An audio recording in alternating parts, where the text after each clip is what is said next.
Good morning. Welcome to Coffee with Kauffman, the comfortable place to talk about women's leadership. And of course, we have to talk about coffee. Whether you love it or hate it, let me know. I certainly am a coffee lover. Over my lifetime, it took me a while to discover it.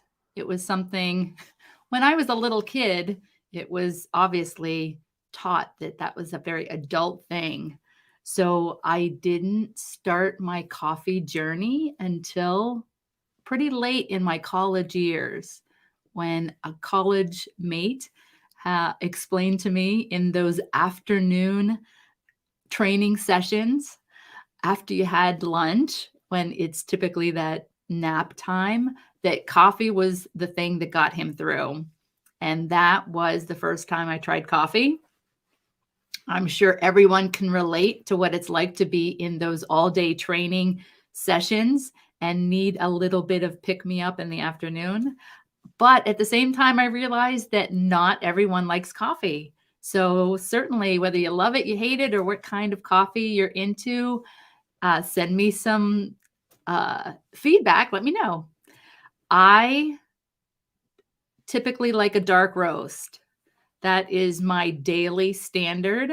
And not only do I like the dark roast, and I do have one, I have also learned over time that too much coffee, even during those times where it feels pretty necessary, and it may be necessary to get me through some of those challenging times, it definitely can get me well out of balance. But I do enjoy one coffee in the morning. On the weekends or on a Friday, like today, I do flavored coffee. And when I do flavored coffee, it tends to be a little on the medium roast. It's not as high test as my dark roast. So I will sneak in 2 cups. So today, my flavor has been hazelnut and blueberry vanilla. I certainly like that. Just to keep the conversation on coffee a little longer because I love it so much. And there has been times that I have tried to drop the coffee habit. The times in life where I was successful to drop the coffee habit, I had to substitute it with a morning run, which was really great at the time when I was a runner. I it is more difficult at my age, I'll say, to do a daily running habit, certainly first thing in the morning. So coffee is definitely my thing. But I will say, during the times where I was able to drop the coffee habit and do a morning run, those were some of my best times for sure when I could squeeze that habit in. Love a great morning habit. So if your habit is not coffee in the morning, how do you start your day? What gets you going? What inspires you? Let me know. So that's a little bit about coffee. So let's move on to a little bit about who am I. So my name is Maria Kauffman. I am the founder and managing partner at the Kauffman Institute. I'm a coffee lover. I used to be a runner. In my early beginnings, I was a swimmer. That was probably some of the very, very first, I'll say, exercise and peace practices that I had was to be part of the YMCA swim team. In the summer times, we always had a membership to the local outdoor pool, and swimming was part of my life. Actually, a pretty big part of my life. I almost felt like I was just as comfortable in the water as I was out of the water. And of course, totally enjoyed that. So as I was growing up, becoming a lifeguard was a pretty natural thing for me, especially having so much exposure to the pool environment. So that was my first career, I'll have you say. So a little bit about where I came from, right? So at this point in time, I'm on my third career. The first career being a lifeguard. And I'll say of the 3 careers, that was really the only of the 3 careers where I probably did not have, I'll say, as many obstacles as my other 2. And as a being in a place where we're going to talk about women's leadership, it will be fascinating to compare and contrast these 3 careers with you and talk about women's leadership. As a lifeguard, it was kind of okay for, it's kind of a gender neutral place to have a career, and nobody judged or held me back from being a lifeguard. Now, it was pretty interesting as I moved on. I was a pretty natural at math. So following an engineering career was a pretty obvious choice for me. But what I ran into was when I graduated high school, I had spent plenty of time in my school age being who I was, just okay at being pretty good at, if not the top of my class in math. As I'm graduating high school, this was the first time, and it's pretty natural when you're graduating high school for people to ask you, what are you doing next, right? It's a pretty obvious chapter ending in a person's life to graduate high school, and then you're on to different endeavors, whatever they may be. So for me, that meant I was going on to college. And I think for a lot of people, there was a strong expectation to go to college or to at least have some kind of vocation. So as people were asking me, where are you going to college and what is your major? And at that point in time, I was already accepted into an engineering school to pursue my engineering career. And the response that I got from many people, I remember the first one very, very vividly, was when I told them that I was going to Widener University. Shout out to any Widener grads out there. And I would be studying engineering. The response from many people was, isn't that a man's world? And let me tell you, that was the first time I was hearing this thing called the man's world. And I thought it was very interesting. Never heard it before. I'll say that my, growing up, it was a pretty modest family. So, I kind of look back and, we really didn't have enough money to be gender biased. In large part, it's almost difficult, I think, in the world to be living without some kind of bias. So anyways, so I thought this was interesting. So within a very, very short amount of time, I'm graduating high school. And between the time I graduate high school and I get into college, there's only a couple months over the summertime.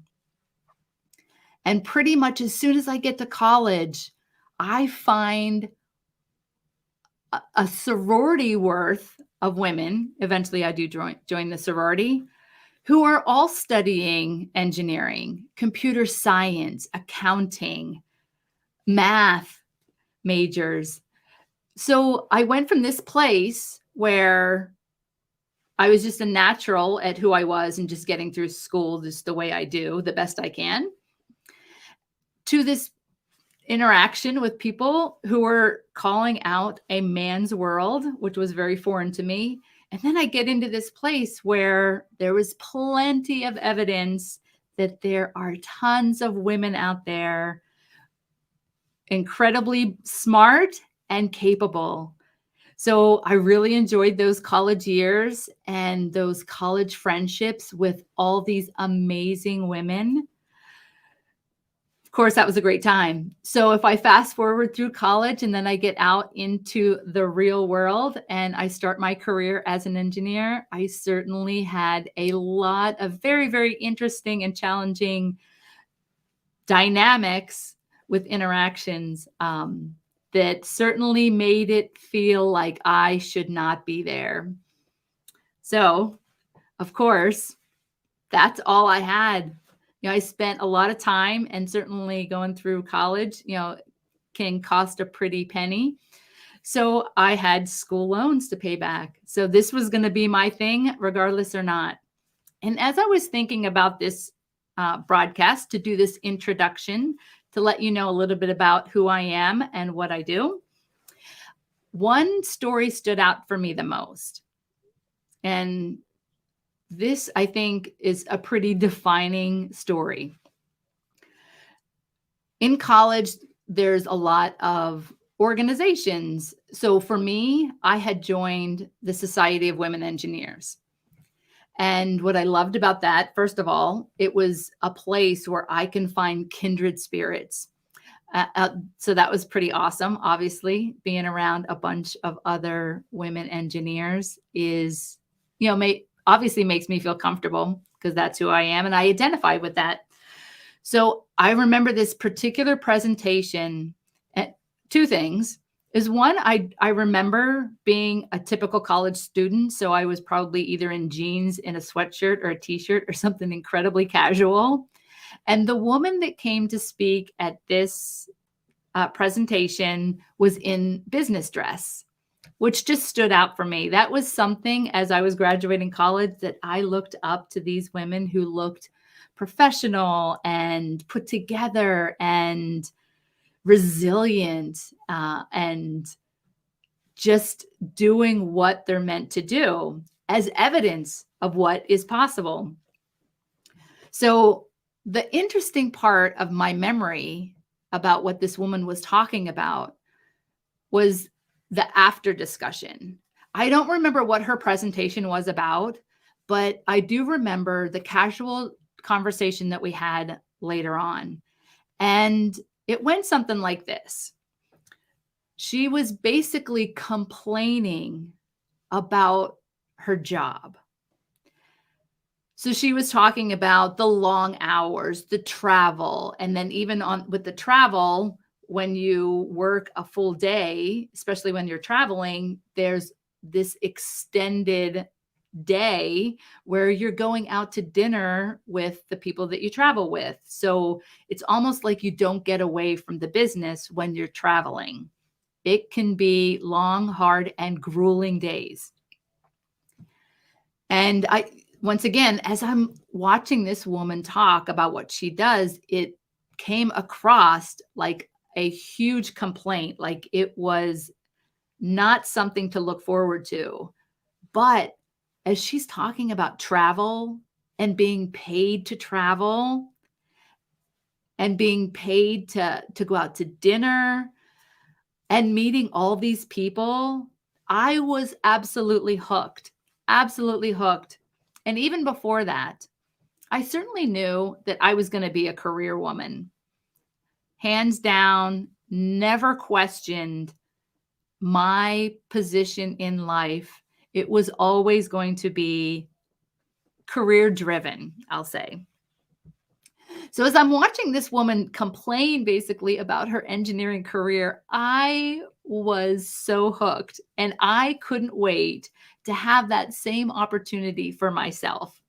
So, I think it's pretty interesting how life can go. And certainly for Coffee Time with Kauffman, we will be talking about all these interesting dynamics between women's leadership and what the world has in store for us. So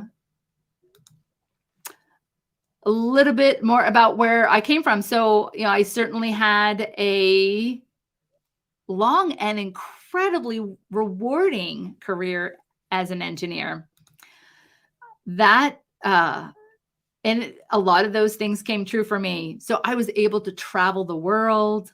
I've been a part of some very, very interesting projects and processes and companies and services and products. It has been a very, very amazing and rewarding career. Certainly, looking back on it, I have absolutely no regrets. Now, for me, it was a bit of a struggle. 30 years ago or more, when I started my career, things were very, very different, incredibly different. So part of Coffee Time with Kauffman, we're going to be talking about some of those changes, the good, the bad, and the ugly. The whole gist about having some coffee time is my intention is to make this, like I said, a very, very comfortable space to talk about women's leadership. I can tell you this is that it took me way too long, and I had a lot of struggles that I probably didn't need to have during that lengthy career, and things could have been a lot different. No regrets. Once again, they were what they were. But now, as I start my third career as a life coach, so I've been transitioning from coach. I've been a coach for about 10 years now. So now it is full time. I am absolutely committed to transforming women's leadership through the Kauffman Institute and the products and services that we bring to the world. And a little note on that. So there's 3 guiding principles that I like to think about when I think about women's leadership and the impact that I want to have on the world. And those 3 principles go something like this. So number 1, I love the quote that goes like this: if you are not growing, you are dying. I give credit to William S. Burroughs for that quote. If you do some research, there's a couple people trying to grab the claim to fame for that one. So if you're not growing, you're dying. And I think for me personally, if I look back on what I like to call the first half of my life, that was always a very, very underlying driving principle. And I love to learn, love to grow, and everything that goes along with that. So that's one of the major guiding principles that I will say the Kauffman Institute follows. The second one is from my friend Albert Einstein: we cannot solve problems with the same thinking that created them. And that quote in and of itself, I believe, is the type of, I like to call them sit under a tree and think about it. Right? So what does that mean? And it basically, if you really just twist the words just slightly, it means that you have to change your way of thinking about a problem in order to solve them. And this is where my transition between engineering to life coaching started to happen. And the coaching school that I went to IPEC, the Institute for Professional Excellence in Coaching. And their framework is all built around what I believe is the basis for this principle. We cannot solve problems with the same thinking that created them. So from this coaching school, the framework was incredibly logical to me and explains and gives you a method for how to do that. And that was a life-changing moment for me. It certainly accelerated my own leadership development, and it became something that I had to share with the world, especially for women in male-dominated industries. It was like a light bulb went off, and a lot of the struggles that I had early on in my career seemed to dissipate, if not get eliminated, through this principle. So part of that is having plenty of discussions where we can talk about what that means and how to implement that in our lives. The third guiding principle is to be the change you wish to see in the world, by Gandhi. I know it's a popular one. Many people have heard it. And it seems to be a pretty simple principle until you really try to live it. So I think somewhere between all these 3 principles is getting to a place where we're very curious about the possibilities of happiness and success. The bottom line is that certainly, even for myself personally, I am continually driving toward this place where there's more happiness and more success. We'll talk about success in many ways. What is success for one person may not be success for another person. But this is what I found, especially in my career with the very, very few and far between women that I have run into, is that there's a bit of a kindred spirit, and you know that you are capable. But there's obstacles out there that may be holding us back in ways that may make it challenging for us to get to that success. And so I know it's a very, very complicated issue. We will be talking about it and tickling it apart.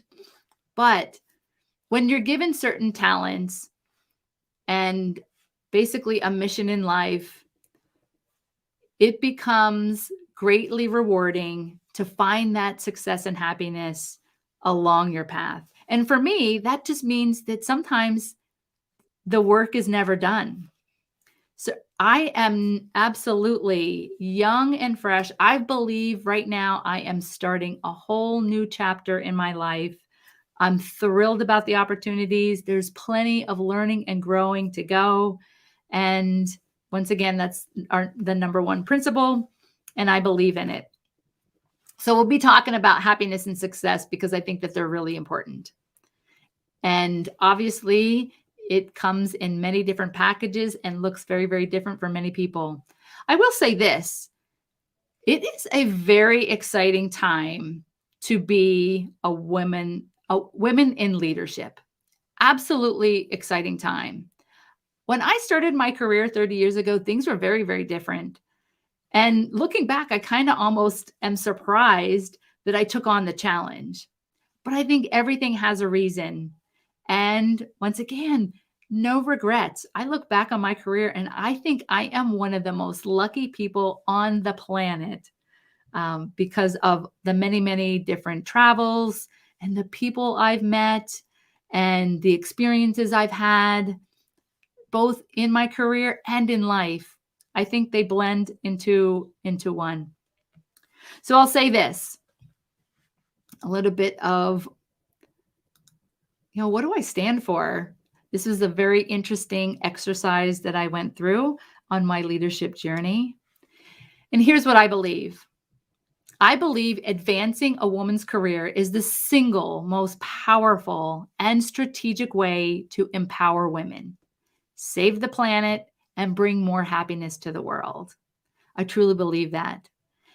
I know that it was true for me. It continues to be true for me. And I want to help other women succeed in life and experience greater happiness. So, how's coffee time going to go? Well, hopefully, we get to talk a little bit about coffee, or whether you love it or hate it, and maybe why you love it or hate it. So, looking forward, obviously, just to coffee time. It is my preference to have some of the best coffee when it's available. I tend to be a little bit more on the convenient side right now. So I tend to just hit a button and get my coffee the easy way. We'll certainly talk about coffee. And the whole gist, once again, is to have a comfortable space to talk about women's leadership.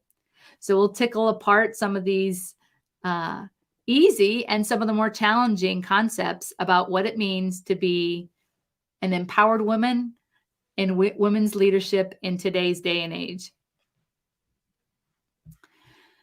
Okay, so in closing, I would love to hear about your current challenges. Very, very important to me. I know what my challenges were along the way. I am certainly like I said, in a different chapter. So it's really important for me to understand what's going on and what some of these challenges are for you in today's world. and not only in your career, in life, and in business. So the question would be, what is your greatest challenge holding you back from the success and happiness that you deserve right now? Type it in the chat or send me an email at support@mariakaufman.com. So you may be wondering, how does the Kauffman Institute help women lead? So we offer products and services that create positive transformation for women who lead. I like to think of it like a typical makeover, where you go to the makeup counter at a department store. And you go in one way and you come out a whole nother way. That kind of makeover is outwardly focused. The leadership makeover is inwardly focused, where you go in frustrated, mad, or maybe even defeated, but you come out resilient, free, and empowered. This type of makeover is much more powerful because it taps into those inner strengths. The Women's Leadership Makeover turns the impossible into the unstoppable. So in closing, I'll always love a great quote. So I'll try and share a quote of the week as I close. This was inspired by Marie Curie. And if you are not aware, I do a podcast called The Everyday Heroine. And my very first podcast was about Marie Curie. And this was one of the coolest things about our modern times, is that you can discover and learn about a lot of things that are not taught in the mainstream. Back in the day, we didn't always have the ability to watch what you want to watch when you want to watch it. And let me tell you, for me, that has been a game changer. So the movie Radioactive by Marie Curie was a mind-blowing experience for me. And it was a pleasure to hear the story about Marie Curie. And there are many out there. We will share more with you as it comes along. It's a great movie, by the way, if you haven't seen it. And her quote goes like this. Marie Curie says, "I was taught the way of progress was neither swift nor easy." And how true is that? So until next week, enjoy your adventures and journey responsibly. And for anyone interested in leadership development, go to mariakaufman.com and schedule an empowerment session by clicking on Consult a Coach. We are here to support you. Have a great day.